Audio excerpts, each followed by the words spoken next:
Halo Sobat Film semuanya. Kali ini kami akan sajikan film sejarah yang cukup fenomenal, menceritakan tentang situasi saat terjadinya perang salib di Yerusalem, yang mana saat itu para armada Kristen Eropa mengalami keterpurukan dan kemiskinan di negaranya sendiri. Lalu bagaimana kondisi mereka saat itu yang terus dirundung adu domba oleh saudara sendiri dan harus menghadapi pasukan muslim di bawah kepemimpinan Salahuddin atau yang kita kenal dengan Raja Saladin. Tanpa berlama-lama, mari kita simak kisahnya dalam alur cerita film Kingdom of Heaven.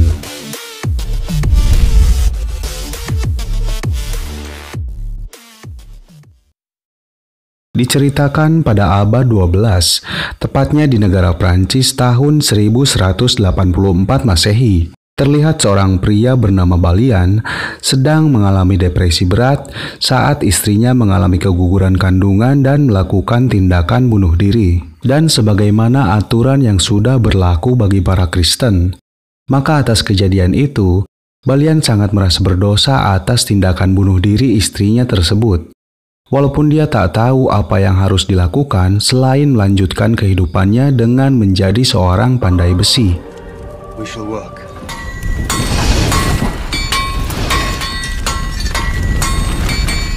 Tapi di saat bersamaan, datanglah rombongan kesatria perang salib yang tengah kembali dari perantauannya di Tanah Suci Yerusalem. Rombongan itu dipimpin oleh seorang kesatria senior yang mempunyai posisi strategis bernama Godfrey, yang ternyata kepulangannya ke Prancis adalah untuk membuat sebuah pengakuan kepada anaknya yang selama ini dia telantarkan, yang ternyata dia adalah Balian.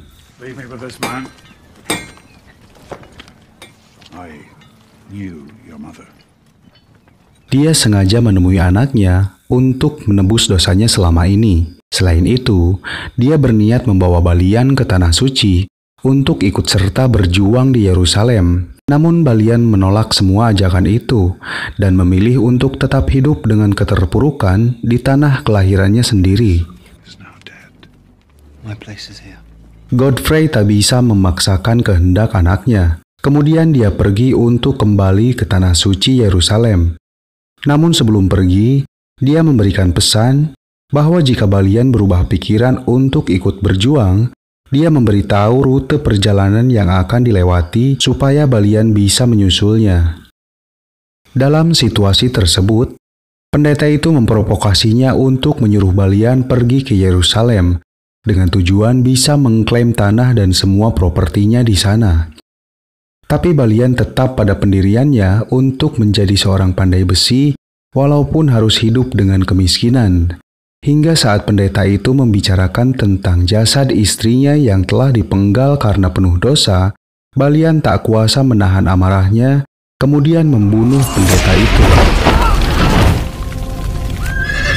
Ternyata, atas kehilapannya itu membuatnya berubah pikiran, karena dia ingin menebus segala dosa dan mendapatkan pengampunan Tuhan di Tanah Suci Yerusalem itu. Kemudian dengan segera dia menyusul rombongan Godfrey. I can erase my sins. We can find out together. Balian langsung diterima untuk ikut bergabung dengan rombongan, hingga dia sempat diberikan latihan bertempur oleh ayahnya sendiri. Tapi saat itu pula datanglah rombongan tentara gereja Prancis yang sengaja mengejar Balian untuk menangkapnya karena dosanya yang telah membunuh seorang pendeta. Tapi Godfrey dengan tegas menolak untuk menyerahkan anak kandungnya itu. Dan pertempuran berdarah pun tak bisa dihindarkan.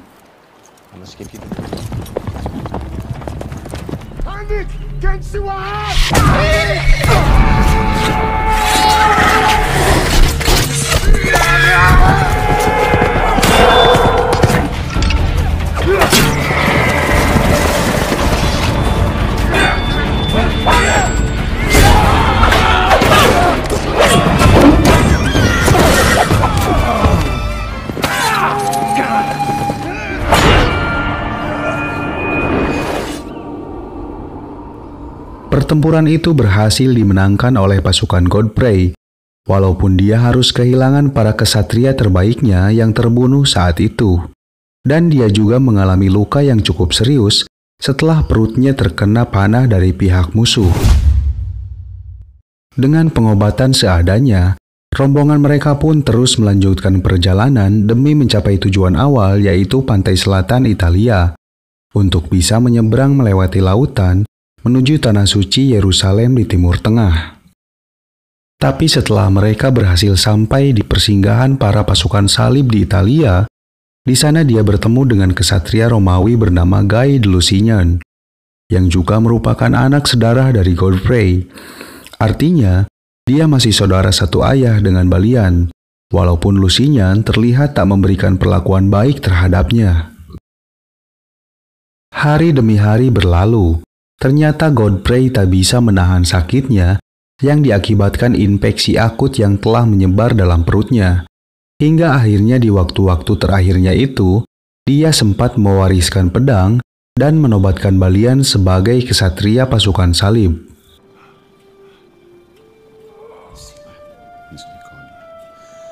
Setelah kematian Godfrey, akhirnya Balian diberangkatkan menuju Yerusalem melewati Laut Mediterania yang sangat berbahaya, yang ternyata di tengah badai itu, kapal yang ditumpangi Balian tak mampu menahan ganasnya gelombang dan akhirnya karam. Namun ternyata, keesokan harinya seperti diberi keajaiban, Balian terlihat terdampar di daratan antah berantah seorang diri. Karena semua awak dan penumpang di kapal naas tersebut tidak ada yang selamat, kecuali seekor kuda, walaupun saat hendak dia lepaskan, kuda itu kabur karena stres dan panik. Balian mulai melangkahkan kakinya untuk mencari harapan di daratan tak bertuan itu. Hingga saat dia hendak minum di sebuah oase yang dia temukan di tengah padang pasir itu, kuda tersebut yang juga hendak minum kembali menghampirinya. Dia terus melanjutkan perjalanan tanpa arah dan tujuan. Hingga di tengah padang pasir itu, dia bertemu dengan kedua orang misterius yang terlihat seperti tuan tanah dengan budaknya. Budak itu menjelaskan bahwa saat ini dia berada di tanah majikannya dan harus menyerahkan kudanya. Tapi dengan gagah berani, Balian menolaknya, kemudian memilih untuk bertarung melawan tuan tanah itu, hingga akhirnya dia berhasil membunuhnya. Innahu Hakim Iblen. And I am the Baron of Ibelin. He says the Baron of Iblen is old. Merlin! Takapa!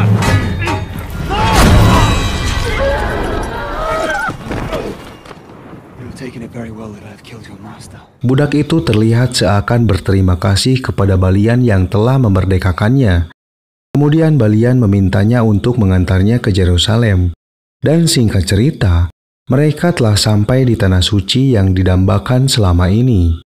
Balian kemudian berpisah dengan budak tersebut, yang ternyata dia adalah seorang mata-mata pasukan Raja Saladin. Balian langsung melakukan apa yang seharusnya dia lakukan di sana, yaitu untuk meminta pengampunan dosa serta pencerahan di atas bukit tempat Yesus Kristus disalib itu. Walaupun sebetulnya Balian tak sepenuhnya beriman kepadanya. Setelah itu dia dihampiri para kesatria tentara salib yang dipimpin oleh Amalrik, karena mereka melihat Balian membawa pedang milik Godfrey pimpinannya. Kemudian setelah mereka yakin bahwa Balian adalah anak dari Godfrey, Balian kemudian dibawa ke sebuah tempat. Come with us.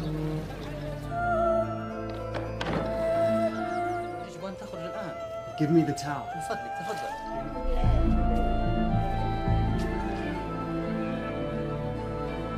Ternyata di tempat itu Balian sangat diagungkan. Semua melihat bahwa dia mewarisi apapun dari mendiang ayahnya dan menjadi pemimpin baru di sana. Kemudian Balian diajak untuk bertemu seorang sahabat mendiang ayahnya yang bernama Tiberias. Dan dari sanalah, saat itu Balian diperkenalkan sebagai sosok baru pengganti Godfrey dengan mewarisi jabatan dan semua hartanya. Di sana terlihat seorang putri bernama Sibila. Dia adalah adik dari Raja Balwin, pewaris tahta kerajaan yang juga merupakan istri dari Guy de Lusignan. Walaupun sampai saat itu, Balian masih tak dianggap sebagai petinggi kerajaan di matanya. Is it not the king's table? Is it? I have not seen a king at it. I have business in the east. Do you go to meet Reynald? No, my lord, he is... Atas hal itu pula, kemudian Raja Balwin IV yang saat itu berkuasa atas Yerusalem memanggil Balian untuk bertemu dengannya. Raja Balwin adalah raja yang bijaksana, yang selama 6 tahun belakangan ini berhasil menjalin hubungan baik dan menciptakan perdamaian bersama Raja Saladin. Walaupun faktanya, dia memiliki penyakit menular jenis lepra, sehingga mengharuskannya memakai topeng selamanya. Dan atas karakter Balian yang sangat persis dengan ayahnya itu, Raja Balwin mempersilahkannya untuk mengambil alih tanah warisan milik ayahnya di tempat itu, sebuah tempat yang disebut Ibelin, yang di dalamnya dihuni oleh kemajumukan bangsa Arab, Eropa juga Yahudi. Mereka saling berdampingan dan Balian berhasil memakmurkan kembali tempat itu. It's water. Right.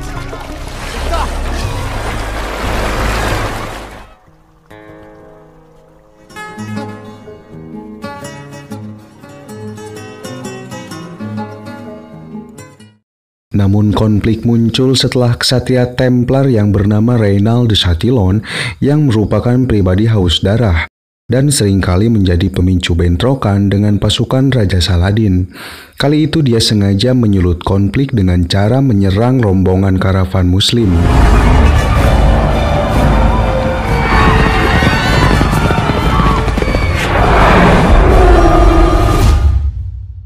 Dari kejadian itu, berita telah sampai kepada Raja Saladin dan telah mengirimkan surat peringatan kepada Raja Balwin atas ulah anak buahnya itu. Saladin mengumumkan bahwa dia menantang perang terbuka di sebuah tempat gurun pasir di dekat benteng pertahanan tentara Salib. Tempat itu bernama Karak, yang dikuasai oleh Guy de Lusignan bersama Reynald. Perang terbuka itu pun tak terhindarkan. Balian yang mengetahui kejadian tersebut berinisiatif untuk memberi bantuan kepada benteng pertahanan Karak dan berusaha memberikan perlawanan walaupun kalah jumlah, dengan tujuan untuk mengelur waktu kedatangan Raja Balwin yang juga sedang menuju ke sana bersama seluruh pasukannya. Dengan gagah berani, Balian bersama beberapa pasukannya melawan pasukan Saladin yang jumlahnya beribu kali lipat walaupun akhirnya mereka kalah. Tapi disinilah letak fakta menarik yang memang dimiliki oleh sosok Saladin. Dia bersama pasukannya tak membunuh musuh yang sudah tak berdaya dan tanpa senjata.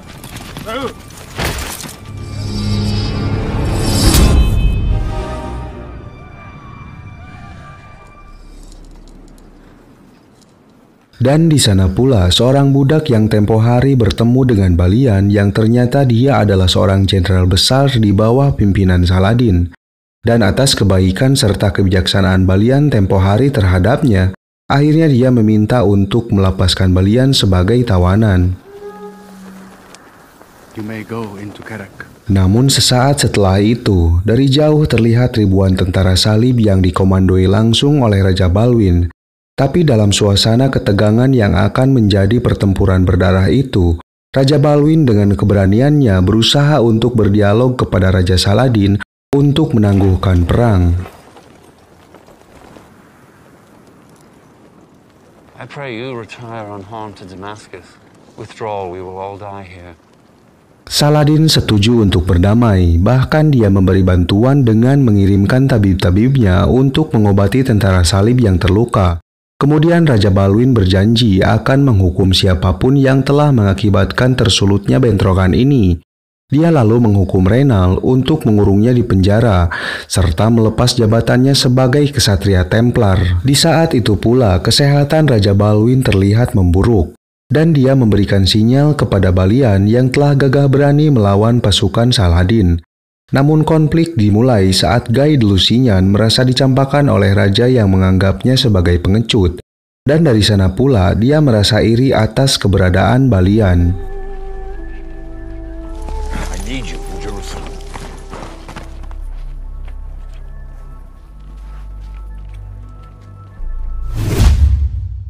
Seluruh orang-orang penting dipanggil ke istana Yerusalem, terlebih saat ini Raja Balwin dalam kondisi kritis.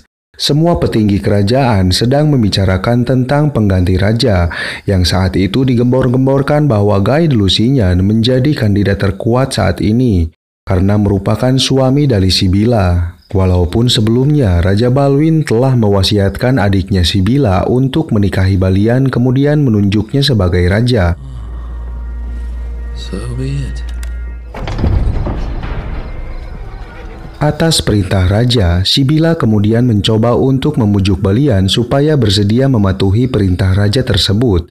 Namun dia menolak dengan alasan tak ingin memicu persengketaan yang nantinya akan menyebabkan perang saudara. It will be war. You say no.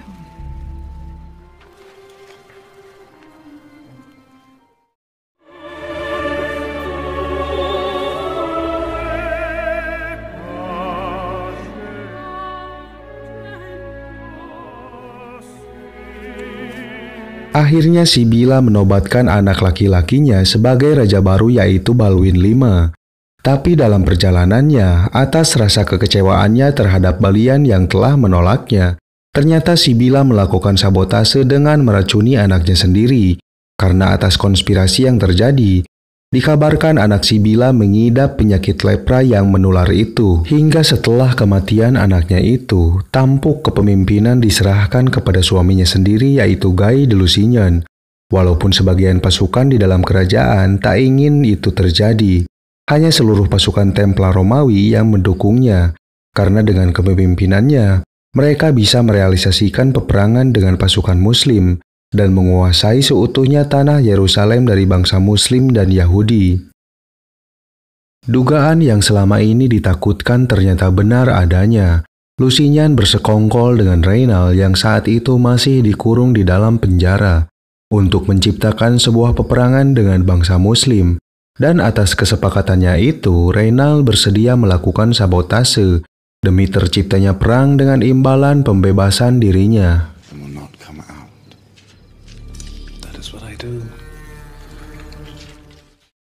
Akhirnya misi licik dan keji itu dilakukan.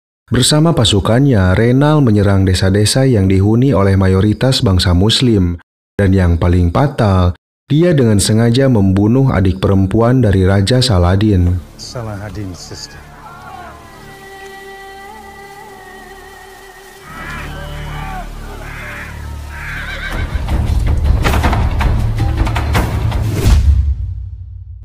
Raja Saladin pun sangat murka, kemudian mengirimkan utusannya untuk kembali mengecam dan mempertanggungjawabkan perbuatan para tentara salib itu, dengan ancaman akan melakukan invasi dan penyerangan besar-besaran jika mereka tak menyerah dan meminta maaf.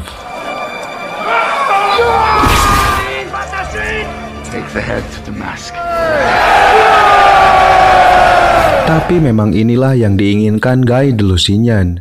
Dia menginginkan peperangan untuk mengalahkan bangsa Muslim di bawah pemerintahannya. Dan saat itu pula, Guy de Lusignan mendeklarasikan perang terhadap Muslim. Mereka berencana menyerang Raja Saladin di sebuah gurun di sebelah timur perbatasan Karak, dengan membawa seluruh pasukan walaupun sudah diperingatkan oleh Tiberias bahwa menyerang bangsa Muslim ke sarangnya sama dengan mengantarkan nyawa. Terlebih pasukan salib tak tahu kondisi gurun di sana yang jauh dari mata air. Hingga atas kesombongan dan keangkuhannya itu, Lusignan tetap pada pendiriannya, kemudian mereka pun berangkat.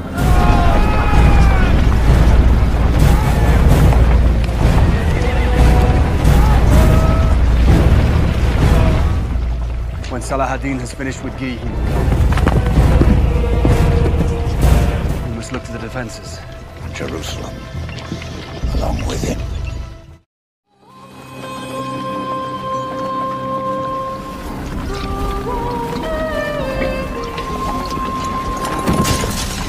Di tengah perjalanan, semua pasukan tentara salib yang kelelahan dan kehausan di gurun pasir itu akhirnya dengan mudah dikalahkan oleh pasukan Muslim di perang yang dikenal sebagai pertempuran Hittin. Semua tak tersisa kecuali Reynald sebagai jenderal dan Lusignan sebagai raja yang dijadikan tawanan. Tapi atas penghinaan dan kecerobohannya pula lah, akhirnya Renal dibunuh oleh Saladin. I did not give the cup to you. No.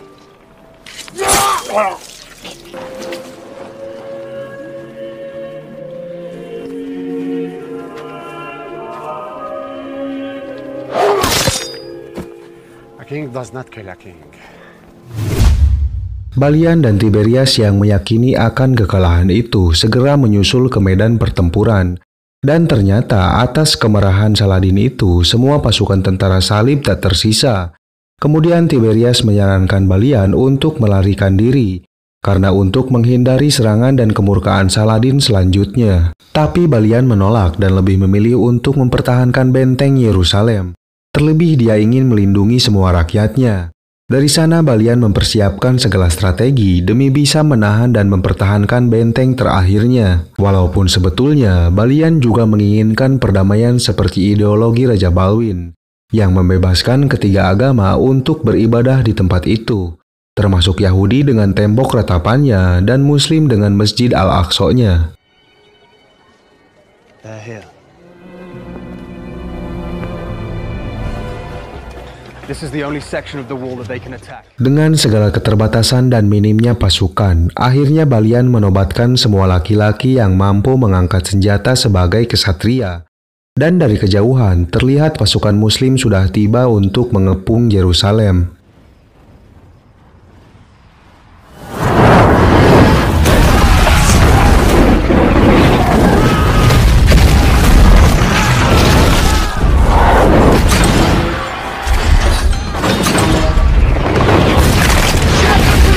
Di hari pertamanya, Raja Saladin menyerang istana itu dengan hantaman bom katapult.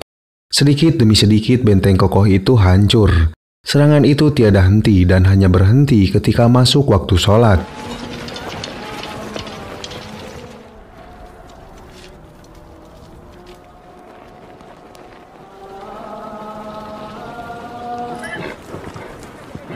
Mercy. No. I cannot.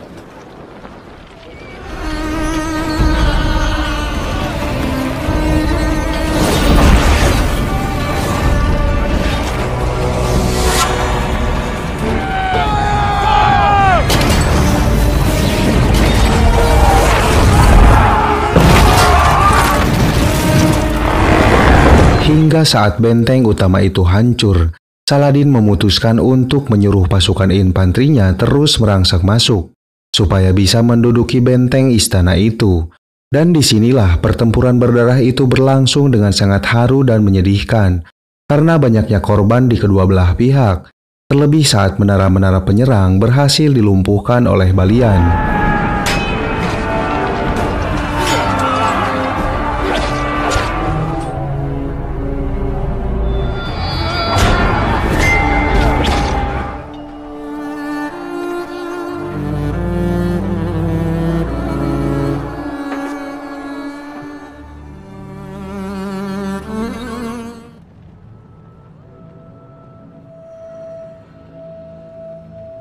Dan di hari terakhir peperangan, saat benteng pertahanan kota Yerusalem yang sudah mulai hancur dan lemah itu, Raja Saladin dan beribu pasukannya yang masih tersisa saat itu, tak langsung menginvasi kota Yerusalem yang sudah tak berdaya dan lemah itu, melainkan dia ingin melakukan sebuah kesepakatan. Lalu Balian sang pemimpin Yerusalem saat itu menghampiri Raja Saladin.